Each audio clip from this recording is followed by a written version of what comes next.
Ne, Miláčku, ne. Linduško. To tam radši nech, víš. Linduško.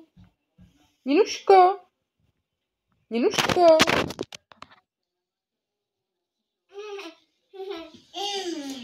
Já teď přemýšlím.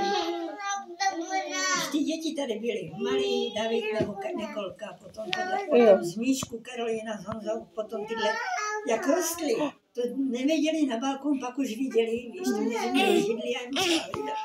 A ty zase tyhle, tak prostě to tak rostou, že pak už viděli ven, a tady než postaví ten barák, tak já vždycky viděla, když David odjížděl na autobus, vyšel, tak jsem s tím mávala, nebo jsem šla s ním. A teď už tam tak nevidím, tady postavili ten barák. Pozor, nebouchni se. No, časopis, no.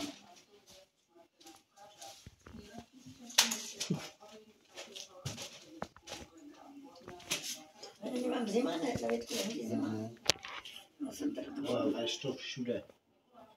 Všude to máš.